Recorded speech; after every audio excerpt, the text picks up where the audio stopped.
할렐루야. 9월 14일 주일 매일 성경 묵상입니다. 오늘 말씀은 스바냐 3장 9절에서 20절의 말씀입니다. 우리는 자녀를 키우면서 자녀를 향한 부모의 마음을 압니다. 자식을 혼내는 게 진짜 자식이 미워서 그런 게 아니라 자식이 잘 되기를 바라는 마음에 삐뚤어진 행동을 바로잡기 위함이죠. 이러한 부모의 마음을 안다면 좋겠지만 자식은 사실 그걸 잘 모르죠. 하나님께 대하여서도 하나님의 자녀된 백성들도 마찬가지라고 생각합니다. 하나님의 마음을 알지 못하고 마음대로 하는 자식이 바로 우리들이라는 것을 깨닫고 하나님의 마음을 알아가는 그런 성도들이 되기를 소원합니다.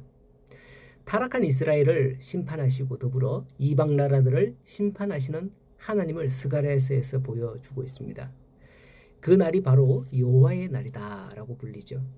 이 날은 물론 악인들에게는 소망이 없는 어두운 그런 두려운 날이 될 것입니다. 하지만 하나님의 백성들에게는 사실 결코 두려운 날이 아닙니다. 하나님을 경외하고 순종하는 자들에게 하나님이 회복과 구원을 베푸시는 것을 오늘 본문에서 볼 수 있어야 합니다. 9절을 보면 그때에 내가 여러 백성의 입술을 깨끗하게 하여 여호와의 이름을 부르고 섬기게 될 것이다 라고 합니다. 이것은 이방 나라들 가운데서도 구원의 역사를 일으키시겠다라는 것을 말씀하는 거죠. 하나님께서 친히 그들의 입술을 정결케 하심으로써 더 이상 이제 우상을 구하거나 우상에게 기도하지 않고 오직 하나님만을 찾게 될 것임을 말씀하고 있는 겁니다. 그렇습니다. 사람은 참으로 정결하고 깨끗하게 하는 것, 그것이 자기 자신이 아니요 다른 무엇도 아닌 오직 하나님이시라는 것을 알아야 됩니다. 사람은 아담과 하와로부터 본질적으로 부패했기 때문에 스스로는 자신을 깨끗하게 할 수 없는 거죠.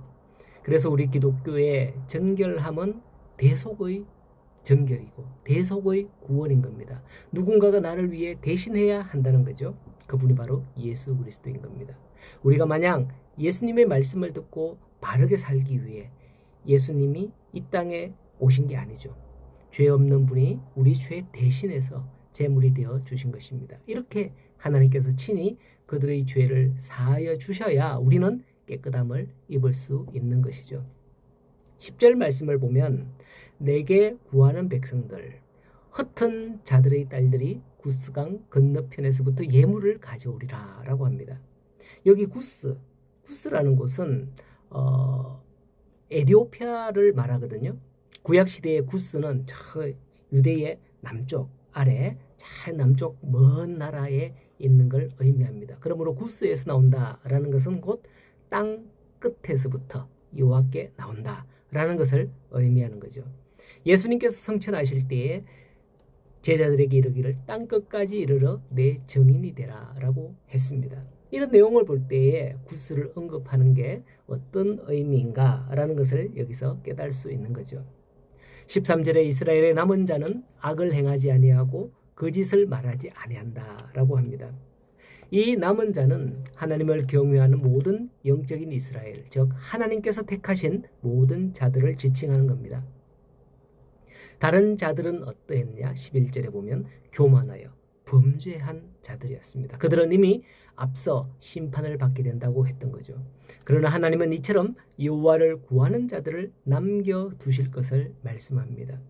그 남은 자들은 바로 구원받은 자들인 거죠. 14절에 시온의 딸들아 노래할지어다 이스라엘아 크게 부를지어다 예루살렘의 딸아 전심으로 기뻐하며 즐거워할지어다 라고 말씀을 하고 있습니다. 이 말씀을 통해서 볼 때에 남은 자들은 어떤 의미인지 알 거예요. 신약시대 이후 구원받은 자들과 맥을 같이 하는 단어가 바로 여기에 남은 자들인 겁니다. 그러므로 구원받은 성도는 이처럼 하나님을 찬양하며 기뻐함이 당연한 거죠. 구원받았는데 기쁨이 없다? 그건 문제 있는 거죠. 구원받은 기쁨을 누리는 우리 복된 성도들이 되어야 되겠습니다. 그런 성도가 되기를 소원합니다.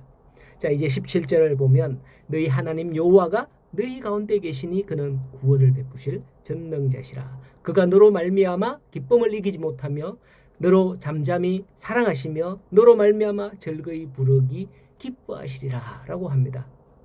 이 구절을 기반으로 했던 그 찬양이야 갑자기 생각나네요. 너의 하나님 여호와 여호와가, 이런 너희 하나님 여호와가 하는 그 찬양인데요. 다 부르진 않겠습니다. 이런 찬양이 생각나요. 똑 스가랴 3장 17절이죠. 예, 이 말씀을 중심으로 찬양했던 그런 노래입니다.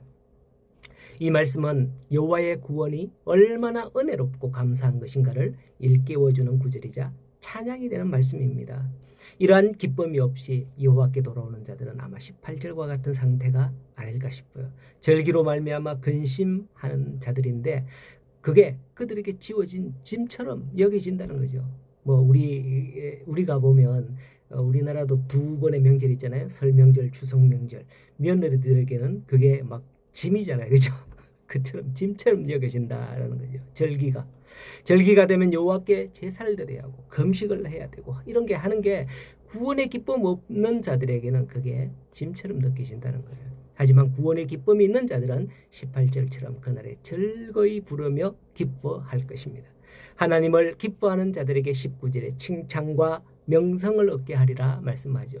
20절에서도 너희에게 천한 만민 가운데서 명성과 칭찬을 얻게 하리라. 두 번 이렇게 반복합니다.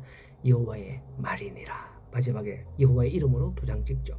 이게 바로 하나님의 약속인 겁니다. 오늘날 예수님 믿고 신앙생활하면서 이 구원의 기쁨을 회복하기를 소원합니다. 오늘도 하나님의 구원의 은혜를 찬양하며 살아가는 우리 복된 주일이 되시기를 간절히 축복합니다.